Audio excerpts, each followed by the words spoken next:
This week, the province of British Columbia brought in new legislation, Bill 44, that took away the rights of stratas to have rental restrictions.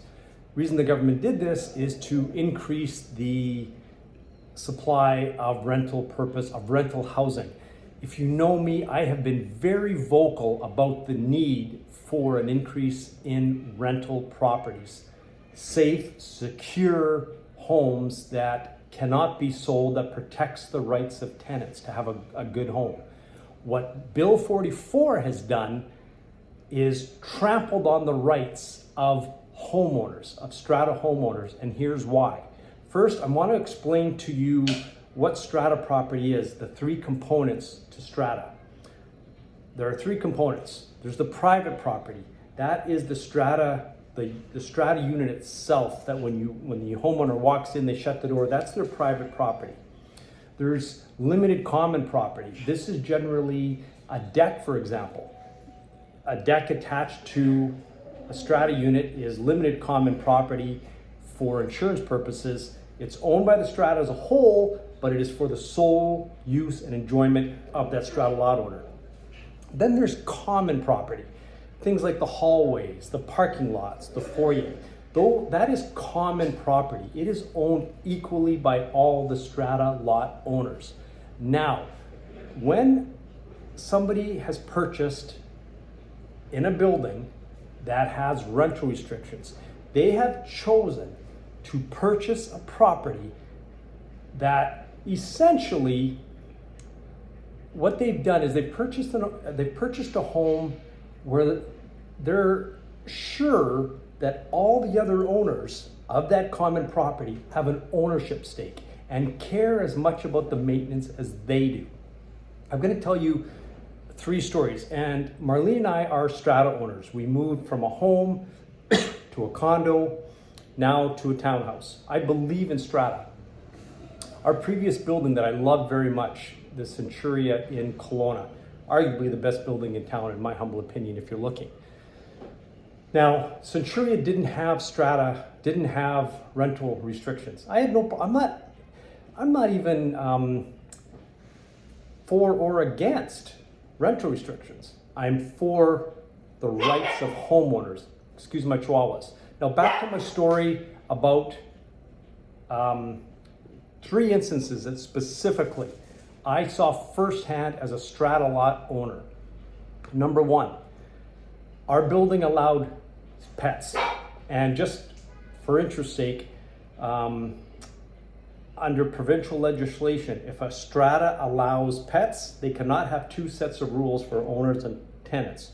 If pets are allowed, everybody is allowed to have them. I think that's a good rule personally, but that's neither here nor there. In my building, my previous building one day, I observed a tenant who let her dog urinate in the hallway. She didn't know that I had seen this happen.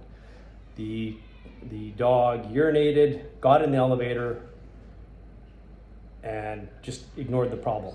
I waited for the tenant to come back, asked her why she let her dog urinate in the hallway. She denied doing it, letting it happen, and I had seen it. Generally, a homeowner, somebody that owned in that building, would have cleaned up that mess because they have an ownership stake in the carpet. They care that it's looked after. Generally, not always, but I think it's safe to say, I don't think you'd disagree with me, that if there's going to be a problem, more often it's going to be a tenant because it's not theirs. They don't care. So that's the first situation that I saw firsthand. Two more, and it involved the same tenants in my building. And this goes back about a year ago during the COVID issues where everything was shut down. In our building, due to, and I think this was provincially mandated, we had essentially shut down the hot tub in the winter to only owners, so that there wasn't crowds per se. And it was respected throughout our building because everybody, we all knew each other and we cared. I'll be clear, most of our tenants were awesome as well. We had one problem tenant who had a gathering of 6 or 7 other people in the hot tub. They simply did not care. These were rogue tenants.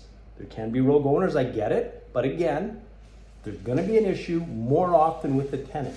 This is not a slight on tenants as a whole. This is about strata owners' rights to have rules to protect their investment. So back to the hot tub. These tenants absolutely did not care. I won't show you the finger that they flipped up at me when I said, you know, you're not supposed to be in the hot tub. I was on strata council. They did not care. Secondly, another instance, our strata had a bylaw that many stratas do, that bicycles were not allowed in the foyer or in the elevators. I disagreed with this bylaw. I don't think there's anything wrong with carrying a bike into the elevator into a unit, but it was a bylaw that was voted on by owners and respected by owners. Again, back to this particular tenant, they simply did not care. They weren't in the building for the long haul.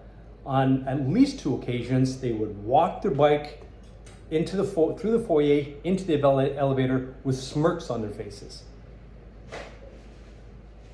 Again, some strata owners have purchased in buildings because they want other owners to have the same ownership stake as they do.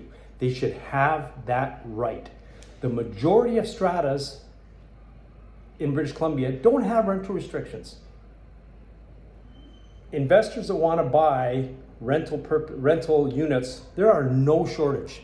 The small amount of stratas that have chosen to have rental restrictions for their own reasons, that should be their right. If an owner says, I want only owners to be regularly using my hallway, my ownership stake, they should have that right.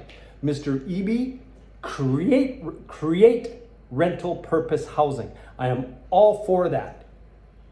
Tax credits, everything else to promote the building of rental purpose housing so that tenants can rent in a suite that is not going to be sold for them. Do it. Make it happen. Create housing. Do not trample on homeowners' rights. That is wrong. There's my 2 cents. Would love to hear your thoughts. Sorry, I'm worked up on this one. And again, we need housing for tenants. That's not what this is about. I'm not even, like I said, I think I said this already, I'm not for or against rental restrictions. It just should be homeowners' rights to decide what they want to do with their property. They should not be forced to rent it.